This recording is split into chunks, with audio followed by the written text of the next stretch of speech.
Olha, vocês já ouviram falar, vocês sabem o que é que significa a palavra compliance? Pois bem, no Brasil ele existe desde 2013, mas se tornou mais popular após alguns casos de corrupção. Em alguns estados, já há decretos do Executivo estabelecidos. Aqui em Sergipe ainda não há lei regulamentadora. Quem irá explicar este assunto a partir de agora é o advogado especialista em Direito do Estado e Direito Eleitoral, João Lopes Júnior. Bom dia, João. Tudo bem? Bom dia, boa tarde. Satisfação recebê-lo aqui nesse início de semana. É uma satisfação muito grande poder estar aqui nesse querido estado de Sergipe para falar com toda a população sobre um tema de extrema relevância. Você é de onde? Eu sou da Bahia. Da Bahia. Sou natural de Salvador. Aqui vizinho, né? Muito bem. O que é compliance? Olha só, compliance hoje é um sistema de integridade que ele visa coibir atos de corrupção provocados por pessoas jurídicas contra a administração, seja nacional ou internacional. Então, é um mecanismo de integridade, tá? É uma palavra, o compliance deriva do inglês, né, e significa atuar em conformidade com o ordenamento jurídico, com as leis e regulamentos vigentes, principalmente no nosso país. Muito bem. Então, vocês trabalham como órgão vigilante, é isso? Isso. Um órgão controlador? Na verdade, hoje nós temos vários órgãos de controle, a exemplo do próprio Ministério Público Estadual, o Ministério Público Federal, os tribunais de contas municipais e estaduais, tá? E os dois grandes órgãos que tratam efetivamente do compliance é o CAD e a CGU.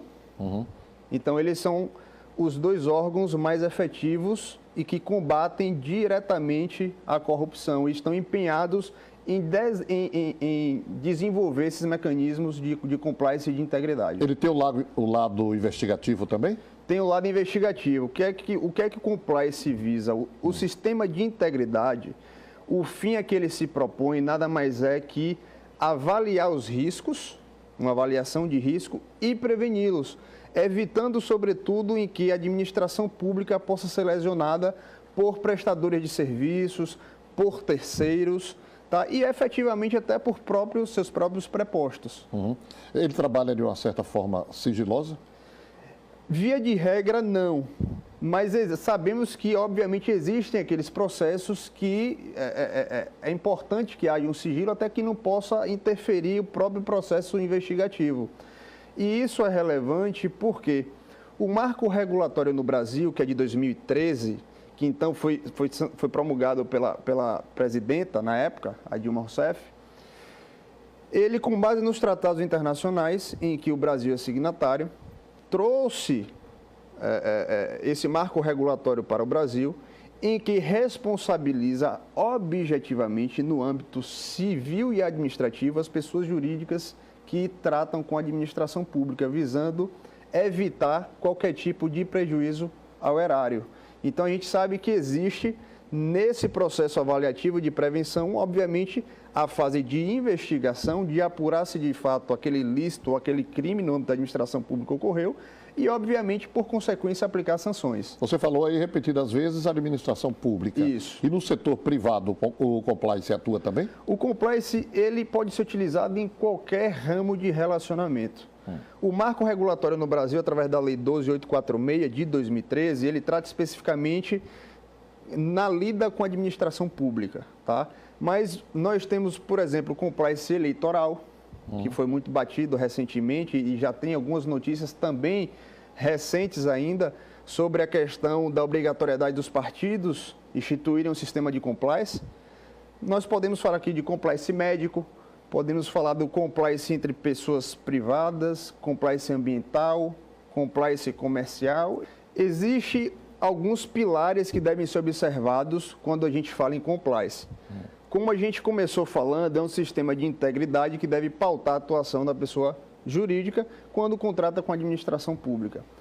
Então, quando a gente cria um mecanismo de compliance, um sistema de integridade, nós vamos ter alguns procedimentos que devem ser adotados. Como eu já falei, a gente vai avaliar os riscos e tentar remediá-los para evitar lesão, tá? Nós teremos um trabalho de capacitação de todos os envolvidos, chamando a atenção, alertando, dando um treinamento efetivo do que é a corrupção e as formas de combater. Inclusive, há uma importância extrema que os gestores, os acionistas de determinadas empresas, os CEOs, tenham um engajamento efetivo, porque a verticalização deve haver. Para eu cobrar do funcionário, obviamente que o dirigente tem que dar o exemplo. Lógico, óbvio. Deve ser criado mecanismos, sistemas de denúncia para facilitar que aquele ato lesivo seja denunciado, possa ser apurado e efetivamente punido.